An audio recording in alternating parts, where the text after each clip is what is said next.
Meus irmãos, graça e paz a todos, estamos aqui para o segundo vídeo dessa maravilhosa obra, 12 Homens, uma Missão, de Aramis de Barros, a vida dos líderes que caminharam com Jesus, o homem mais amado da história. Se você não assistiu o primeiro vídeo, assista. Eu mostro lá o currículo acadêmico dele, eu mostro a quantidade de páginas, são aí, só confirmando aqui, 520 páginas. Essa é a melhor obra desse assunto em português. Não tem uma obra tão erudita, tão acadêmica como essa. Inclusive aqui atrás, ó, no resumo aqui do livro, ele vai falar. Ele estuda o perfil histórico, bíblico, cultural de Bartolomeu, Mateus, Simão Zelote, Judas Iscariotes, Tomé, André, Filipe, Judas Tadeu, João, Tiago e Simão Pedro. É mais do que conhecer os caminhos percorridos na propagação do Evangelho. É elevar a outro patamar o nosso padrão pessoal de liderança. Então veja lá o primeiro vídeo, que eu tenho certeza é maravilhoso. Você vai gostar, para você entender o segundo aqui, né? Olha o que fala Russell Shedd, já falecido, né? Ele faleceu em 2016. 12 Homens, uma Missão é uma obra séria, sobre os discípulos de Cristo e dotada de uma envergadura, creio eu, nunca antes alcançada por qualquer autor evangélico ou católico no Brasil, pelo menos que eu conheça. Palavras de Russell Shedd. E de fato é uma obra acadêmica, séria, erudita, e eu mostrei no primeiro vídeo, vou mostrar aqui de novo, tá? Você tem aí 7 repreensões dessa obra. Desde a primeira edição, em agosto de 2006, e essa edição aqui, ó, é revista e atualizada, ampliada, né? Desde a primeira edição, foi de agosto de 2006, e de 2007 até janeiro de 2020, nós tivemos aí 7 repreensões. Essa obra vende demais, tá? Se você pensa em dar um estudo, se você pensa em pregar, se você pensa em fazer exposições na vida dos 12 apóstolos, você tem que ter essa obra. É leitura obrigatória. Eu mostrei para vocês o sumário, tá? Todo o sumário. Assista o primeiro vídeo. E na primeira parte ali do sumário, né?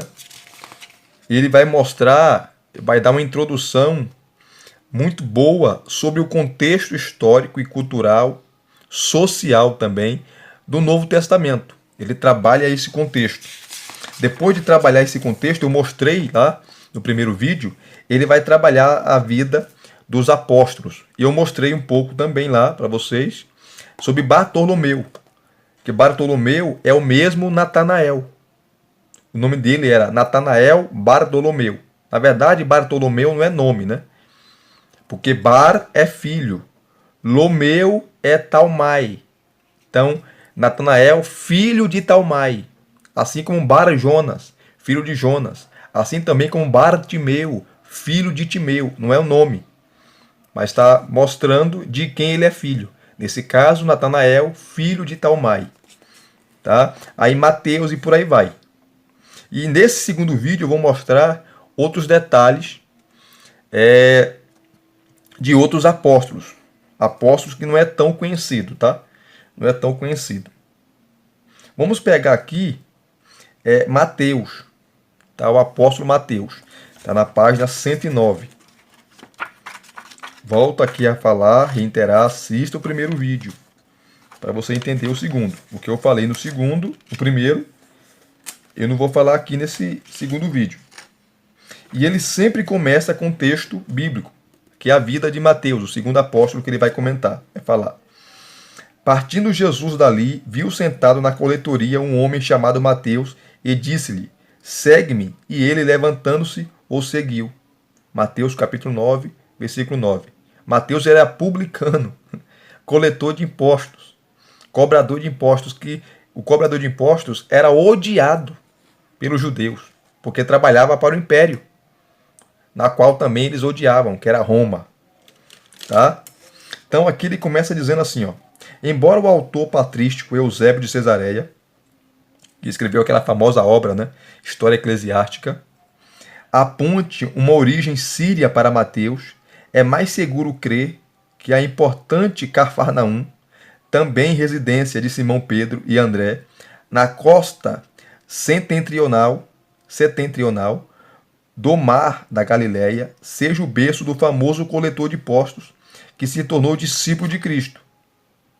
Mateus, em hebraico, é Matitiarro, ou dom de Jeová, o significado, né? É um dos apóstolos mais celebrizados pela cristandade, seja pela inegável pecaminosidade do ofício do qual fora resgatado, ele era coletor de impostos, né? Ele era cobrador de impostos, seja pela riqueza das lendas que narram seu trabalho missionário.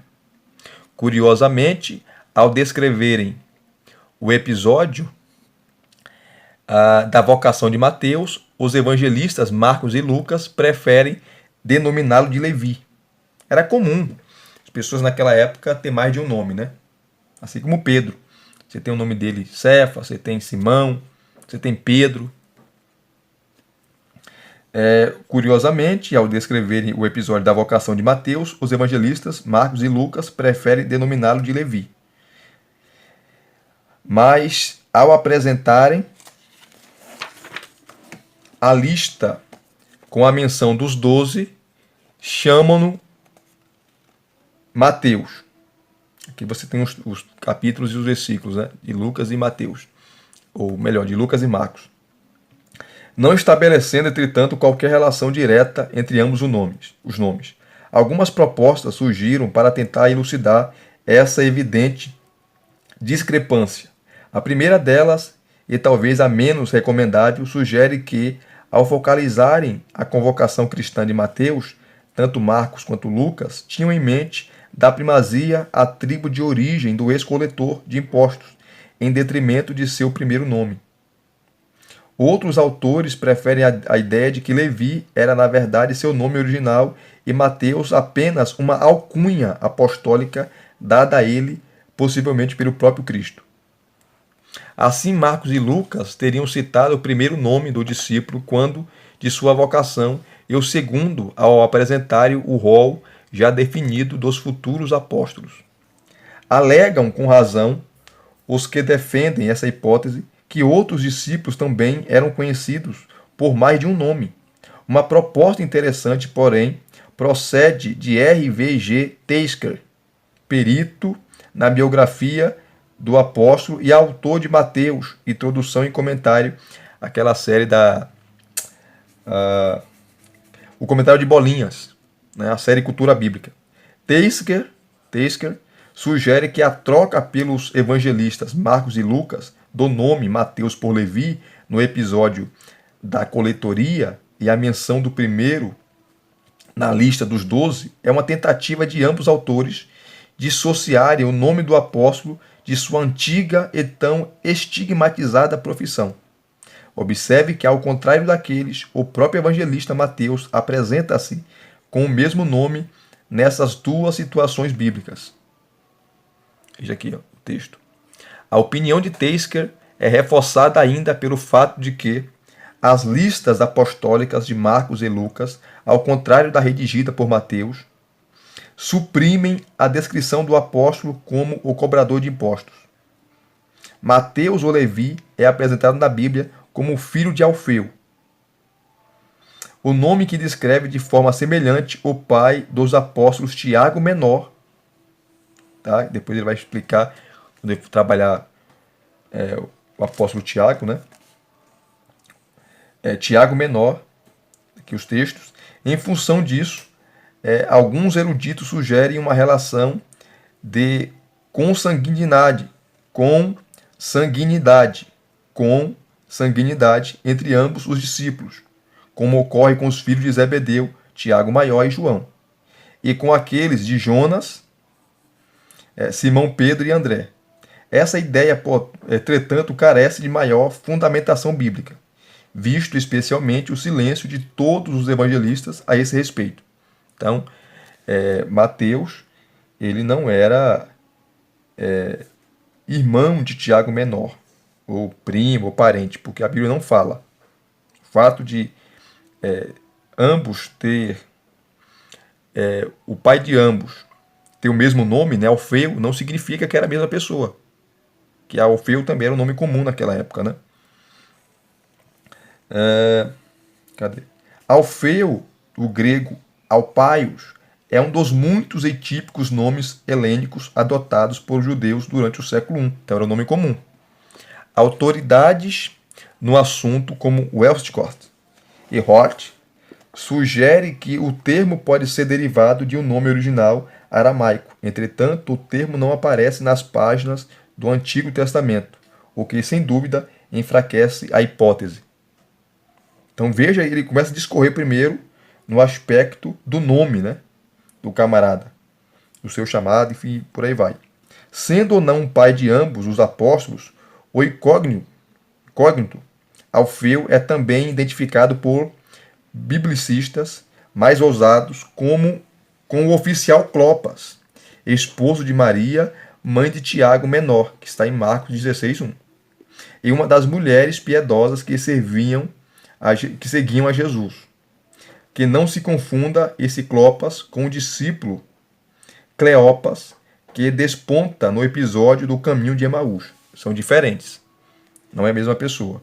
Basta lembrar que o nome Clopas, ou Clopas, com K, é uma designação de origem aramaica, ao contrário de Cleopas, ou Cleopas. Sabidamente, a contração do grego Cleopatros. Cruzando-se versículos correlatos dos evangelhos, pode-se pensar que Alfeu e certa Maria, possivelmente uma discípula íntima da mãe de Jesus, eram de fato os genitores de Tiago menor. E em razão de João citar alguém de nome Clopas como marido dessa mesma Maria, pode-se imaginar que os personagens Clopas e Alfeu são, enfim, o mesmo homem. Mas isso é especulação, né? Mas muitos eruditos defendem isso. Mas daí sustentar que esse Alfeu ou Clopas representa o mesmo genitor de Mateus, fazendo que este seja irmão de Tiago menor, é um longo e arenoso caminho desprovido de maior apoio das Escrituras. Então é apenas conjectura, mas tem eruditos que defendem isso. Então veja, gente, que profundidade. Veja que erudição. E ele continua aqui, eu vou parar por aqui, né, porque eu tenho que mostrar outras coisas. Tá? Então ele vai falando aqui, ó, dos moradores de Cafarnaum, tá? Ele vai trabalhar a sua profissão, né, que era uma profissão que rendia muito dinheiro, porque a maioria dos cobradores de impostos, para não falar todos, cobravam juros exorbitantes, porque pagavam a Roma e a outra parte daquilo que eles cobravam, daquilo que eles cobravam a mais, eles embolsavam. Por isso que eles eram odiados. Tá? E Jesus chama logo quem? Um cobrador de impostos, mostrando que Jesus não faz acepção de pessoas. Ele chama a todos. O convite da graça é para todos. Ele estende a mão da graça para todos. Ele estende a mão da misericórdia para todos. Então ele vai trabalhando aqui essa questão. Tá? Depois ele vai falar aqui, ó, de maneira mais específica, da sua profissão. Uma profissão indigna. Tá? Uma profissão indigna que era cobrar impostos. Ó, Mateus, como coletor de impostos, estava incumbido de tributar tanto os comerciantes e pescadores que cruzavam o mar da Galileia, daí o contato dele com os demais discípulos, quanto os demais transentes da importante estrada de Damasco, como havia mares, era chamada naquela altura. A cidade de Cafarnaum, onde estava seu posto alfandegário, situava-se à margem desse caminho romano, justo na fronteira entre os domínios do tetrarca Herodes Antipas e seu irmão Filipe.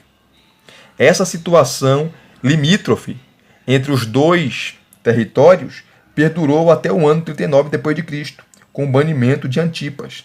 A partir desse período, o desenho político da região foi alterado, fazendo desaparecer a fronteira e, portanto, a necessidade de uma coletoria.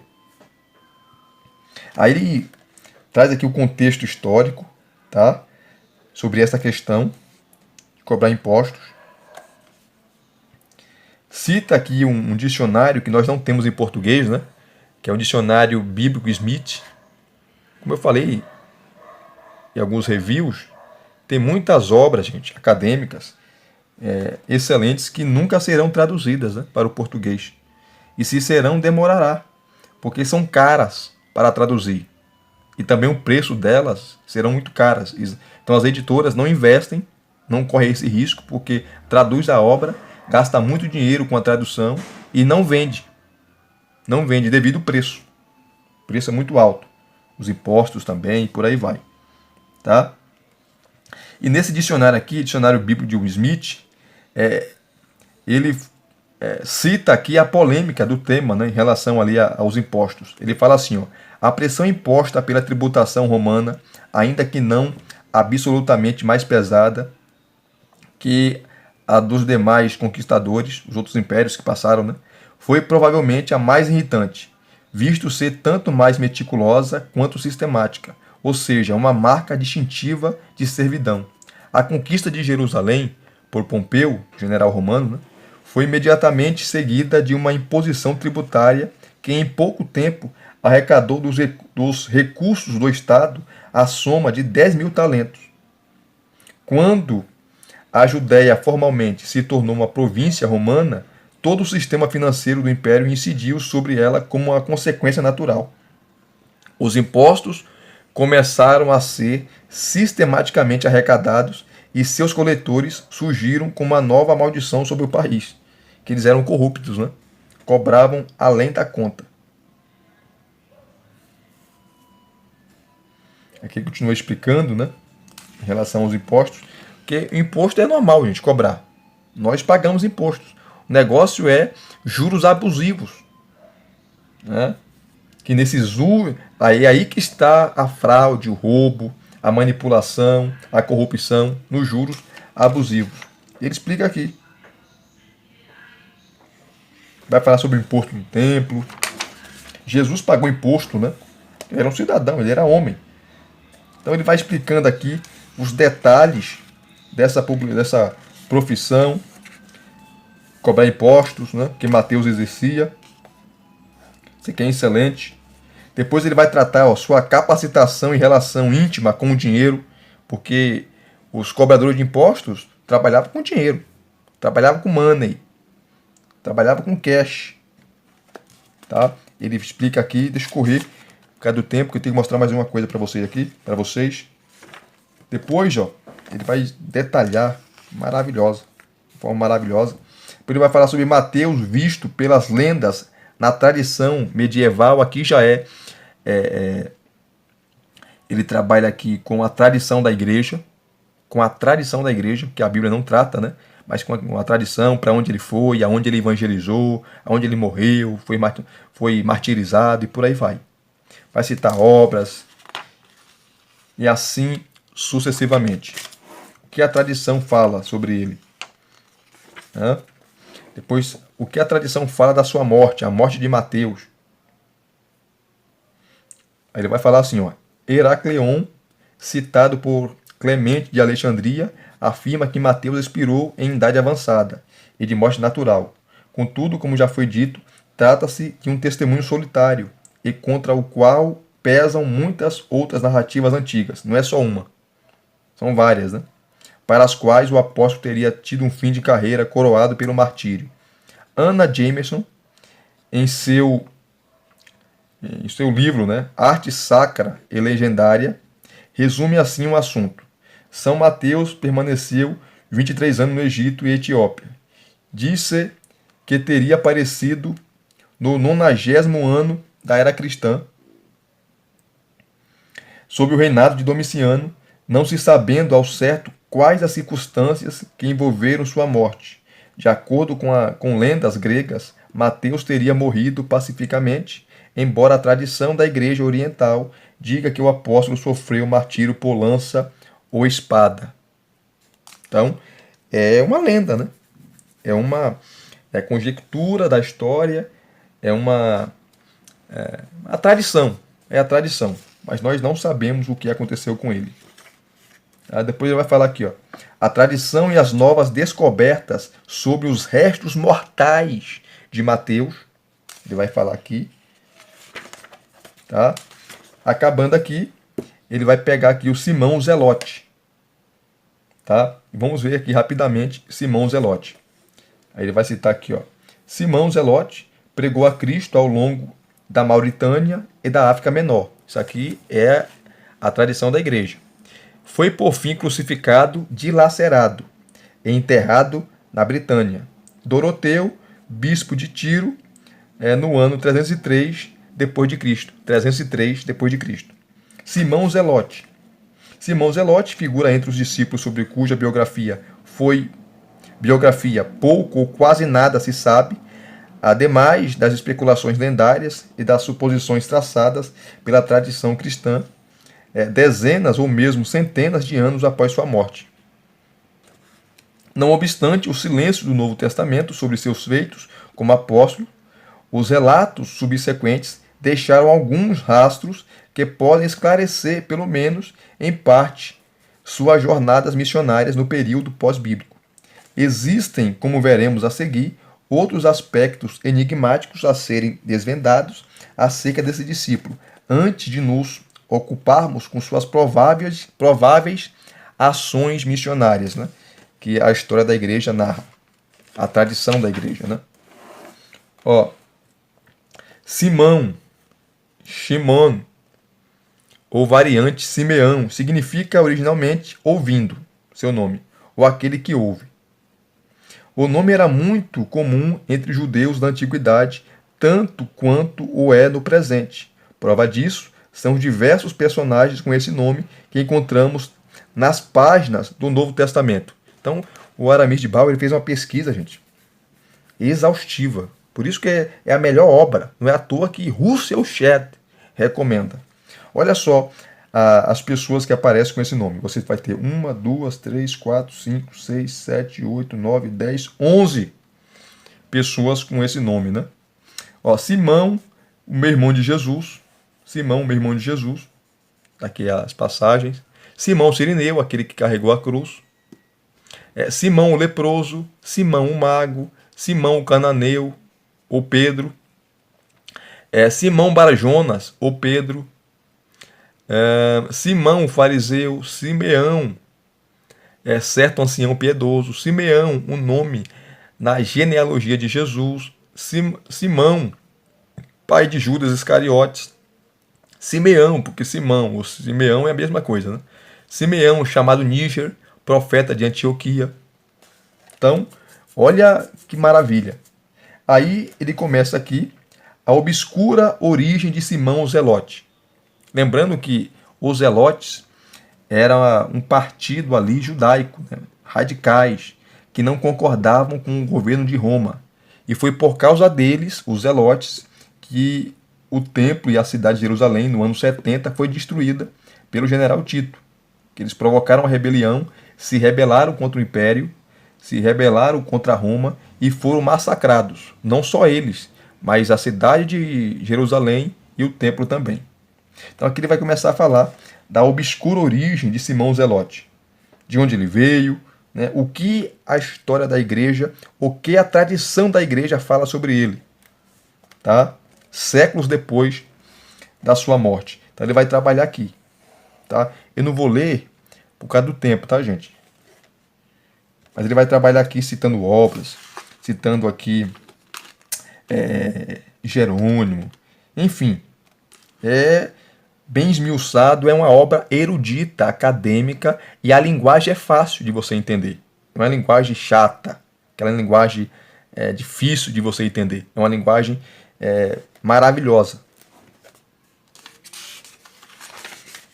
Tá? Ele vai falar sobre o zelote, né? No que se refere à identificação do apóstolo Simão, o emprego do termo grego zelote, que significa zeloso, ardoroso, fervoroso, o mesmo de seu equivalente cananaios, implica pelo menos três possibilidades. Primeiro, seu zelo e devoção pela tradição judaica. Segundo, seu ardor como aprendiz de Cristo. Terceiro, sua participação ativa no partido radical de resistência dos zelotes, esse partido era contra Roma, né? Aí ele vai trabalhar aqui essas hipóteses. Depois, obstinação, violência e morte na saga dos zelotes. Tá? Que ele vai trabalhar aqui essa questão dos zelotes. Falar também ali do templo que foi destruído, né? O templo judaico no ano 70, por causa deles, os zelotes. Isso aqui é interessante, ele trabalha aqui, cita Flávio Joséfo, enfim, cita uma afinidade de obras para fundamentar aquilo que ele está falando, aquilo que ele está dizendo. Tá? Olha só o tanto de informação que ele traz aqui. Aí ele fala aqui das legiões romanas, que em agosto do ano 70 chegam ali e fixaram suas insígnias no que restou no templo sagrado, oferecendo sacrifícios pagãos em seu interior, né? O sacrilégio no templo ali.